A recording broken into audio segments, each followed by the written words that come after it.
दोस्तों, एक बार की बात है। एक गांव में एक किसान अपने बेटे के साथ रहता था।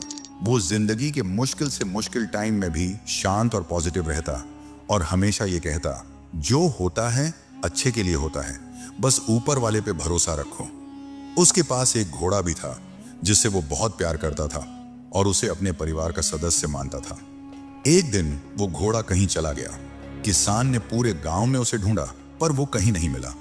सभी गांव वाले इकट्ठा होकर किसान के पास गए और दुख जताते हुए बोले, आपका घोड़ा खो गया, ये बहुत बुरा हुआ, आप बहुत बदकिस्मत हैं। इस पर किसान ने मुस्कुराते हुए कहा, भले ही मेरा घोड़ा खो गया है, पर जो होता है अच्छे के लिए होता है। मुझे ईश्वर पर विश्वास है। गांव वालों को किसान की ये बात समझ नहीं आई और वो अपने अपने घर चले गए।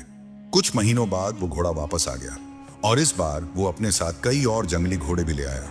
सभी गांव वाले फिर इकट्ठा हुए और उत्साह से बोले, आपका घोड़ा खो जाना अच्छा था, अब आपके पास इतने सारे घोड़े हैं, आप कितने खुशकिस्मत हैं। इस पर किसान ने फिर से शांत स्वर में कहा, भले ही अब मेरे पास बहुत सारे घोड़े हैं, लेकिन मुझे कोई विशेष खुशी नहीं है। जो होता है अच्छे के लिए होता है।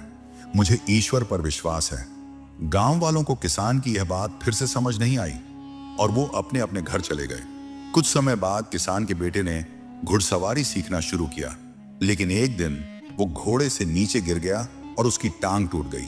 सभी गांव वाले फिर इकट्ठा हुए और अफसोस जताते हुए बोले, शायद इतने सारे घोड़े मिलना अच्छा नहीं था। अगर ये घोड़े नहीं होते तो आपके बेटे की टांग न टूटती। आप बहुत बदकिस्मत हैं। किसान ने फिर वही बात कही, भले ही मेरे बेटे की टांग टूट गई है, पर जो होता है अच्छे के लिए होता है। मुझे ईश्वर पर विश्वास है। गांव वालों को किसान की ये बात फिर समझ नहीं आई और वो अपने अपने घर चले गए। कुछ समय बाद राज्य पर हमला हो गया।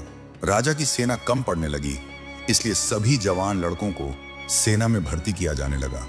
लेकिन किसान का बेटा युद्ध में जाने से बच गया क्योंकि वह घायल था।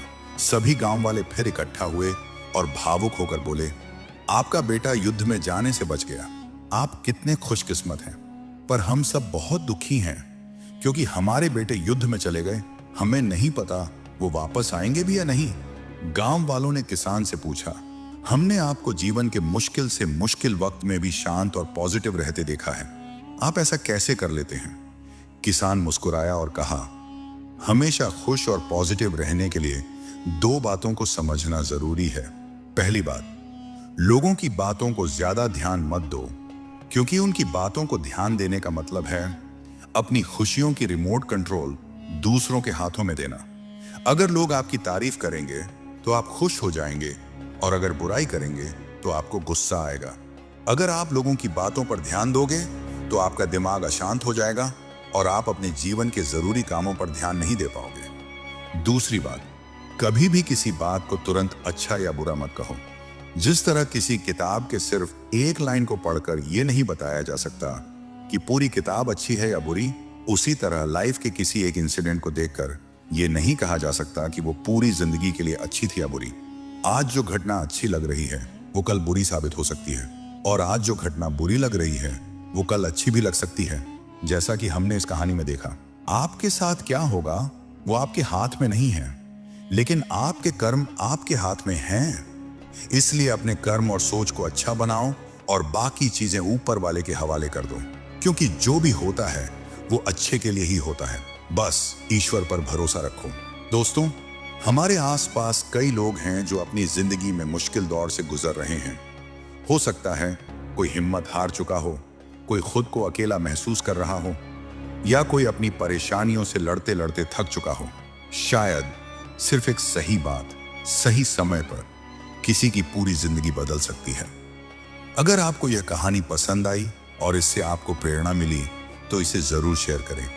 क्या पता आपका एक शेयर किसी के जीवन में रोशनी ले आए, किसी को उम्मीद दे दे या किसी को फिर से मुस्कुराने की वजह मिल जाए। शुक्रिया दोस्तों, मिलते हैं अगली वीडियो में।